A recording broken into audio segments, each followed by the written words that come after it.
tiga golongan di hari kiamat. Ada golongan yang masuk surga tanpa hisab, tidak ada timbangan lagi, masuk surga langsung. Ini kalangan para nabi-nabi, syuhada, ya, anak-anak muslim yang meninggal sebelum balik, ya. Orang-orang yang ahli ibadah yang selalu bertaubat sehingga dosanya bersih. Cobaannya di dunia banyak. Orang yang sering kita lihat dari cobaan ke cobaan, dari cobaan ke cobaan tidak selesai-selesai, sementara dia orang beriman. Nah, ini adalah orang-orang yang tanda-tanda akan masuk surga tanpa hisab, karena cobaan itu membersihkan dosa-dosanya. Sebagaimana ada hadis Nabi SAW yang berbunyi dalam hadis Bukhari Muslim, seorang mukmin akan diuji di dirinya, di hartanya dan keluarganya, sampai dia bertemu dengan Allah hari kiamat dengan keluarganya dalam kondisi tidak ada lagi dosanya. Orang-orang ini masuk surga tanpa hisab, nggak ada lagi timbangan amalnya. Masuk di dalamnya juga adalah golongan yang disebutkan oleh Nabi SAW, 70.000 orang dari umatku masuk surga tanpa hisab. Makna yang lain, ada hadis dalam riwayat yang lain dikatakan setiap 70.000 akan membawa 70.000 lagi. Ini semua masuk surga tanpa hisab mereka. Ada golongan yang kedua adalah orang kafir. Ini langsung masuk neraka tanpa hisab juga, karena hisab itu timbangan amal. Orang-orang kafir, munafik dan orang musyrik, tiga ini nggak ada timbangan amal, nggak perlu ditimbang amalnya, langsung masuk neraka. Begitu sudah menerima bukunya dengan tangan kirinya, dia udah tahu dia akan ke neraka, udah selesai, digiring oleh Allah, disuruh oleh Allah SWT, para malaikat menggiring mereka masuk neraka. Jadi ada yang masuk surga tanpa hisab, ada yang masuk neraka tanpa hisab. Tidak ada lagi timbangan amal. Nah, tersisa di tengah-tengah adalah orang yang ditimbang amalnya. Orang yang ditimbang amalnya ada dua golongan lagi. Golongan yang ditimbang amalnya dan memang secara murni, tanpa ada bantuan dari manapun, tanpa ada syafaat, memang amal solehnya lebih berat daripada dosanya. Cuma dia ditimbang karena dosanya masih banyak. Misal amal solehnya 100.000, dosanya 90.000. Nah, ini berarti dia selamat masuk surga, tapi dihisab dulu, gitu kan? Nah, orang seperti ini dengan orang-orang yang masuk surga dari awal tanpa hisab bisa memberikan syafaat, dia bisa memberikan pertolongan. Golongan kedua dari orang yang ditimbang amalnya adalah orang yang ditimbang amalnya, tetapi amal buruknya lebih berat. Amal buruknya lebih berat. Misal kita balik tadi, ada orang yang lolos 100.000 pahala, 90.000 dosa. Kita balik, orang yang ditimbang kedua ini adalah dosanya yang 100.000, pahalanya yang 90.000. Ya. Ini orang masuk neraka. Secara hitung-hitungan, dia harus masuk neraka dulu. Bersihin yang 90.000 itu. Ya. Tapi di sini ada banyak pendapat ulama. Yang pertama dikatakan, kalau dosanya 90.000, dosanya 100.000, ini misal, pahalanya 90.000, maka dia disiksa di neraka sesuai dengan kadar selisihnya saja. Bukan semua dosanya. Karena dia punya amal saleh. Dia punya amal saleh. Jadi misal kadarnya cuma beda 10.000 ya. 10.000 itulah yang disiksa di neraka. Karena yang lainnya dianggap berimbang dengan amal salehnya. Makin banyak dosanya, makin lama di neraka. Misal kalau selisihnya banyak sekali, dosanya 100.000, mungkin amal solehnya cuma 1.000. Ini berat buat dia, dia akan disiksa. Bahkan ada orang hari kiamat, amal solehnya tidak ada sama sekali. Kalaupun dia ibadah, sholat, riya, sedekah, riya, atau tidak ada yang dia buat, mungkin cuma seumur hidupnya cuma 2 kali sedekah. Mungkin ada orang cuma 2 kali sholat, muslim tapi tiap hari buat dosa, dusta lah, dengar musik lah, inilah, itulah, zina lah, macam-macam. Dosanya banyak. Nah, ini berat ini. Dia akan masuk neraka sampai bersih dosa-dosanya itu kan. Nah, baik. Jadi di sini orang yang ditimbang amalnya, yang kedua ini adalah orang yang dosanya lebih berat, lebih banyak daripada amal soleh. Dia akan masuk ke neraka. Kita masuk ke bahasan kita masalah syafaat. Orang yang masuk surga tanpa hisab tadi, dengan orang yang sudah lolos murni memang karena pahalanya banyak, dosanya ada tapi pahalanya lebih banyak, mereka boleh memberikan syafaat. Yang diberikan syafaat adalah orang yang tadi ini, yang ditimbang dosanya lebih banyak daripada amal solehnya. Tidak ada syafaat bagi orang kafir, nggak ada syafaat untuk orang munafik, nggak ada syafaat untuk orang musyrik. Yang kekal-kekal di neraka ini nggak ada syafaat, nggak ada pertolongan buat mereka, nggak ada orang-orang ini keluar dari neraka selamanya abadi. Yang kena syafaat hanya golongan kedua tadi yang ditimbang amal itu, hanya itu saja. Yang lain nggak ada lagi. Ini yang dimaksud dengan syafaat. Nah, yang memberikan syafaat tadi adalah orang yang lolos murni karena pahalanya lebih banyak, dan para orang-orang yang masuk surga tanpa hisab. Amin. Dibersihkanlah. Nah, orang-orang yang masuk neraka dulu dari orang yang ditimbang amalnya, dari kaum muslimin atau kaum mukminin, orang yang beriman. Di dalam ilmu agama kita diberikan istilah dengan usatul mukminin. Usat itu maksudnya ahli maksiat. Maksiat, usat itu artinya orang-orang yang berbuat dosa, tidak sempat taubat, mereka masuk neraka nih. Nah, pada saat masuk neraka, disinilah saatnya syafaat. Saatnya syafaat. Diberikanlah syafaat ke mereka dari kerabatnya, dari teman-temannya. Bahkan Nabi Muhammad SAW sendiri memberikan syafaat. Gitu kan. Nah, di sini akan dikeluarkan mereka. Tapi mereka sudah masuk ke neraka. Dan Allahu a'lam berapa lama. Gitu kan. Allahu a'lam. Ada juga pendapat ulama mengatakan, syafaat orang-orang yang masuk surga tanpa hisab, mereka bisa memilih kapan mereka memberikan syafaat. Mereka bisa memilih kapan memberikan syafaat. Misal, sebelum masuk surga pun, Nabi Muhammad SAW dan para nabi-nabi bisa memberikan syafaat. Sebelum masuk surga. Jadi masih selesai timbangan amal, orang-orang masih pada lewat di atas sirat, itu sudah ada syafaat-syafaat mereka. Ada orang-orang yang dapat syafaat. Contoh misal, ada orang dosanya 100.000, tadi pahalanya 90.000. Selisihnya kan 10.000 ya. Nah, dia mendapatkan syafaat nih. Syafaat nabi-nabi, syafaat Nabi Muhammad SAW misalnya, syafaat seorang keluarganya yang mati syahid. Maka dosanya dibersihkan. Dosanya dibersihkan. Mereka lolos. Mereka lolos. Karena diberikan syafaat oleh orang-orang yang masuk surga tanpa hisab. Ada juga orang yang dapat syafaat tapi bukan dari golongan yang masuk surga tanpa hisab. Cuman dari kerabatnya yang lolos tadi timbangan amal tapi sedikit. Misal, tadi masih ingat saya bilang kalau ada orang yang murni pahalanya 100.000, dosanya 90.000, kan dia lolos masuk surga ya. Dia punya selisih 10.000 kan. Nah, dia diberikan kesempatan oleh Allah untuk memberikan syafaat. Dia diberikan kesempatan oleh Allah Azza wa Jalla untuk memberikan syafaat sesuai dengan kadar pahala dia yang lebih saja. Jadi ada orang yang memberikan syafaat tanpa hisab, itu terutama nabi-nabi, mereka bisa memberikan syafaat kapan saja. Sebelum masuk surga pun ya. Ada orang-orang jadi diselamatin tuh orang-orang. Sebelum masuk surga, sebelum masuk neraka sudah diselamatin. Ada orang-orang enggak. Mereka masuk neraka dulu, lalu ditolong. Nah, yang menolong mereka ini bisa para nabi-nabi juga, syafaat yang lainnya, bisa sebelum masuk neraka atau sudah masuk neraka. Ada juga kerabat mereka yang lolos timbangan amal, tapi kadar selisihnya sedikit. Misal antara pahalanya 100.000, dosanya 90.000. Nah, ini selisihnya sedikit 10.000. Dia cuma bisa menolong 10.000 itu saja.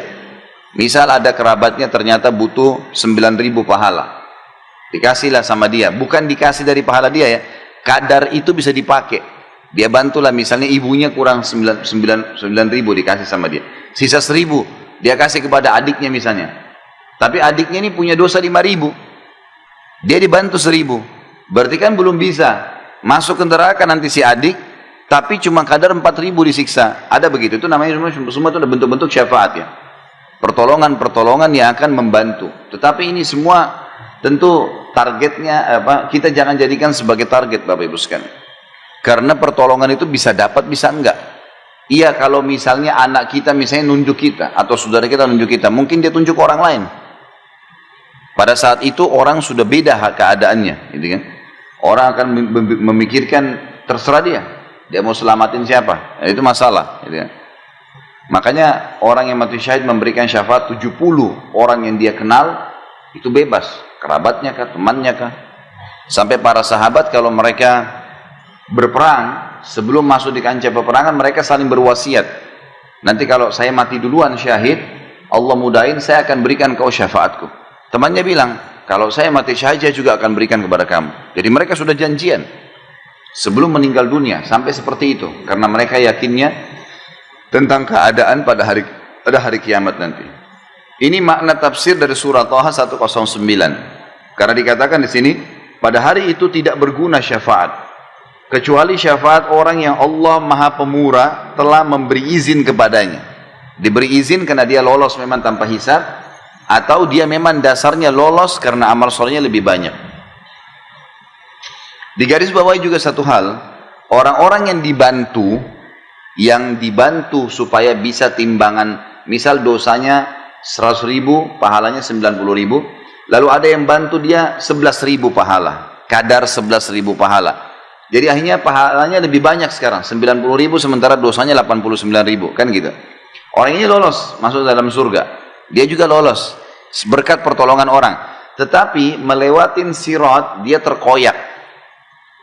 Karena di sirat itu nanti kita pelajari di akhir-akhir bab kita nanti dalam neraka ini, itu di sirat nanti jalan yang gelap, licin, gitu kan, besar, dan di bawahnya itu di bawahnya sirat itu neraka. Apinya kelihatan, malaikat di kiri kanan mencambuk orang yang masuk neraka. Ada orang yang lolos seperti bulan purnama, terang. Ada orang seperti bintang-bintang, ada orang seperti menunggangi kuda, ada orang seperti berlari, ada orang yang berjalan dan terkoyak. Nah, terkoyak ini karena ada besi-besi tajam di antara sirat. Nah, terkoyak ini kenapa? Karena dia punya dosa, semestinya masuk neraka, tapi karena pertolongan orang, syafaat orang lain, dia lolos. Dosanya 100.000, pahalanya 90.000, selisih 10.000. Ada orang yang bantu dia 11.000 misalnya. Nah, 11.000 ini membuat dia lolos, akhirnya masuk ke dalam surga, tapi melewatin sirat terkoyak. Jadi tubuhnya terkoyak, berdarah, gitu kan.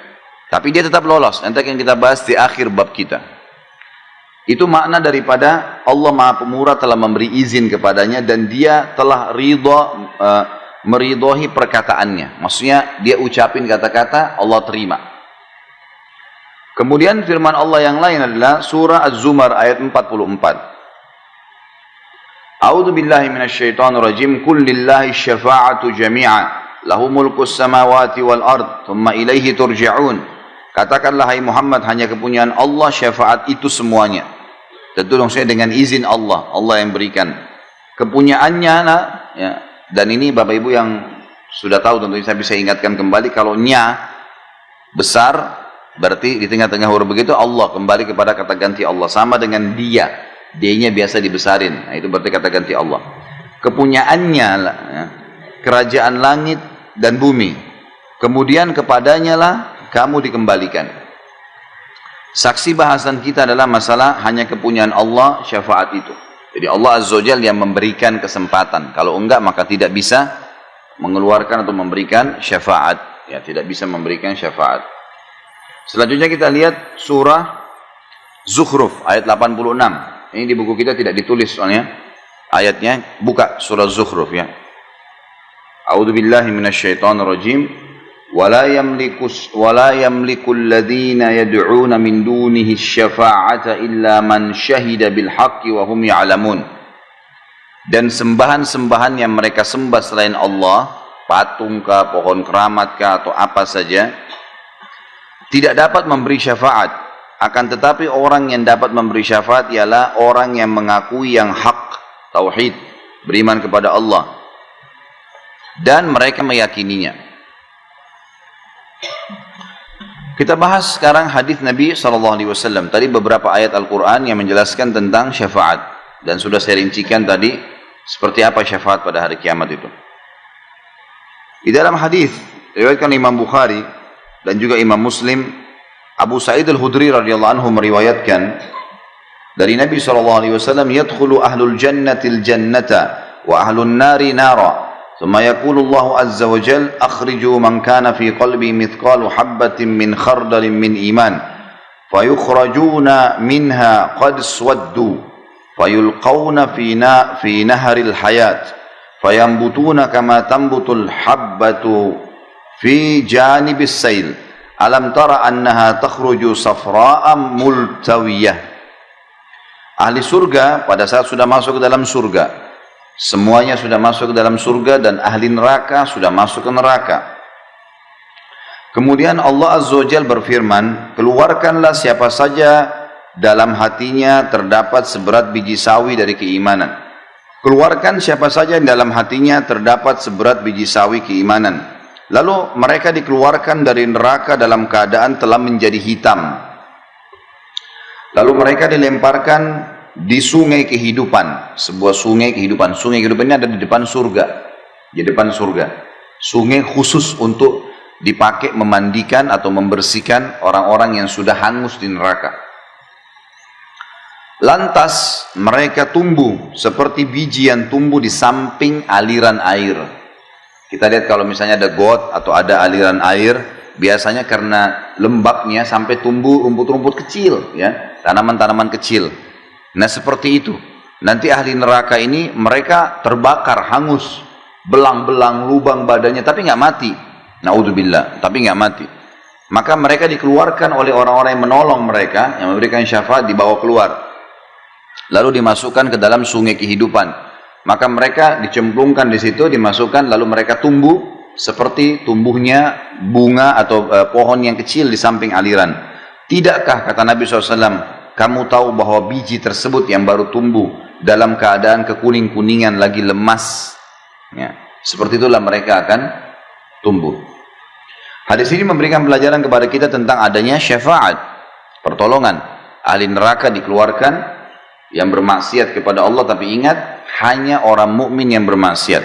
Orang kafir, fasik, orang kafir, munafik dan musyrik, dosa-dosa musyrik besar, menyembah selain Allah, ya, dan seterusnya, menyembelih kepada selain Allah, ini semua tidak bisa keluar, tidak bisa dapat syafaat. Kemudian hadis selanjutnya adalah hadis riwayat Imam Muslim dari Samas Abu Sa'id Al-Khudri radhiyallahu anhu meriwayatkan sabda Rasulullah SAW, adapun ahli neraka yang memang penghuninya, maka mereka tidak mati dan tidak pula hidup di dalamnya. Siksa yang luar biasa. Hangus, terpotong badannya, ya, lobang-lobang tubuhnya nggak mati. Maka tidak bisa dikatakan mati, tidak juga dikatakan hidup. Tersiksa luar biasa. Dan setiap kali mereka sudah hangus, hancur badannya, dikembalikan oleh Allah SWT lagi utuh. Kemudian disiksa lagi. Proses mengutuhkan tubuh mereka juga sudah sakit. Plus lagi disiksa kembali, dibakar, dicincang, dilubang-lubangin, makan macam-macam makanan yang merusak tubuhnya. Tetapi manusia yang dibakar api akibat dosa-dosa mereka, maka Allah betul-betul mematikan mereka. Kalau seandainya ada orang yang tadi orang mukmin yang berbuat dosa, kemudian habis dosanya nih, udah habis dosanya, maka dalam hadis ini dikatakan Allah mematikan mereka, sudah nggak bisa buat apa-apa, gelimpang. Tidak diutuhkan lagi kembali, hingga ketika mereka telah menjadi orang, ya, ketika mereka telah menjadi arang, sudah hangus, ya, seperti kita tahu kalau kayu bakar, terbakar, sudah lubang-lubang, hitam, maka diizinkan untuk diberi syafaat. Lalu mereka dibawa berkelompok-kelompok, dikeluarkan semua oleh para malaikat, dibawa, tapi dalam kondisi mereka tidak bisa buat apa-apa. Lalu disebarkan di sungai-sungai surga. Kemudian dikatakan, wahai ahli surga, berkumpullah bersama mereka. Lalu mereka tumbuh seperti biji-bijian tumbuh yang di tengah buih banjir. Jadi maksudnya nanti orang-orang ahli surga akan memberikan syafaat. Dia sebutkan misalnya siapa, atau dia datang sendiri menunjuknya, malaikat akan mengambil siapa yang ditolong itu. Tapi dalam kondisi memang orang-orang mukmin yang sudah dapat syafaat ini dalam kondisi sudah lemah, sudah nggak bisa bahasakan di sini, mati. Tapi kan kita sudah tahu ya, tidak ada kematian di akhirat. Jadi ini cuma bahasa mati, artinya sudah tidak diperbaharui lagi oleh Allah SWT. Karena ahli neraka masih punya dosa, apalagi orang kafir, naudzubillah, terus rusak diperbaikin, disiksa lagi, rusak diperbaikin. Begitu, tidak ada batasnya, kekal selamanya. Maka orang-orang ini akan dikeluarkan oleh para malaikat lalu dibawa ke sungai. Lalu dikatakan ke sungai di depan surga. Lalu dikatakan kepada penghuni surga, kumpullah. Maksudnya kumpul di sini ada hadisnya nanti menjelaskan. Orang-orang ahli surga memercik-mercikkan mereka dengan air itu di sungai kehidupan tadi. Dipercik-percikan dengan air sehingga mereka, ya, jadi seperti kayu yang sudah terbakar seperti arang lalu disiram. Terus ya, sampai mereka tumbuh seperti tumbuhnya tanaman atau biji yang ada di antara buih air gitu. Jadi mereka tumbuh di dalam sungai itu. Hadis selanjutnya, hadis yang diriwayatkan oleh Imam Ahmad, dan ini disebutkan sahih sesuai dengan syarat Imam Muslim. Abu Sa'id Al-Khudri juga radhiyallahu anhu menuturkan bahwasanya Rasulullah SAW bersabda, "Sayakhruju nasun minan nari qad ihtaraku wa kanu mithlal humam, thumma la yazalu ahlul jannati yarushuna 'alaihim al-ma' hatta yambutuna nabatal gutha'i fis sail." Orang-orang akan dikeluarkan dari neraka dalam keadaan telah terbakar dan mereka sudah seperti arang. Arang kita tahu sudah hitam, bolong-bolong gitu kan. Kemudian ahli surga terus-menerus mencipratkan air pada mereka hingga mereka tumbuh seperti tumbuhan yang lemah di aliran air. Di sini maksudnya tentu hadis Rasulullah tidak bisa dibaca satu-satu ya. Ini saling menguatkan. Artinya kalau kita tarik dari 3 hadis ini, ahli surga akan berikan syafaat dulu. Saya mau tolong si fulan, saya mau tolong si fulana, misal. Allah izinkan dia. Maka diambillah orang tersebut, baik dia tunjuk, dia jemput, dia tanya, sampaikan, maka malaikat mengambil, lalu dikeluarkan, dicemplungin di sungai kehidupan tadi di depan surga. Nah, ada riwayat tadi yang pertama dikatakan begitu mereka ditaruh, mereka tumbuh seperti tanaman yang lemas di pinggiran saluran air. Riwayat yang kedua dan yang ketiga menjelaskan ahli surga memercikkan mereka dengan air tersebut. Jadi terus disiramin sampai mereka tumbuh utuh menjadi manusia yang utuh, jadi seperti warna kekuning-kuningan tadi kata Nabi SAW, seperti pohon yang baru tumbuh, warnanya indah, tapi masih lemas ya, dalam kondisi memang lemas. Hadis selanjutnya, hadis diriwayatkan, hadis ini disahihkan oleh Syekh Albani dalam silsilah hadis sahihah. Abu Sa'id Al-Khudri radhiyallahu anhu meriwayatkan sabda Rasulullah SAW, "Inna Allah azza wa jal yukhriju qauman minan nari ba'da ma la yabqa minhum fiha illa al-wujuh, wa yudkhilhumullahu al-jannah." Sesungguhnya Allah Azza wa Jalla akan mengeluarkan satu kaum dari neraka setelah tidak tersisa dari mereka di dalamnya kecuali wajahnya. Hancur semuanya, wajahnya yang masih ada terlihat. Lalu dia memasukkan mereka ke dalam surga. Maksudnya Allah SWT masukkan mereka ke dalam surga. Tapi sama, hadis ini juga sama dihubungkan dengan hadis sebelumnya. Sebelum masuk surga, tidak dibiarkan dalam kondisi parah seperti itu, dicemplungin di sungai kehidupan tadi, lalu kemudian mereka utuh menjadi manusia kembali, baru dimasukkan ke dalam surga.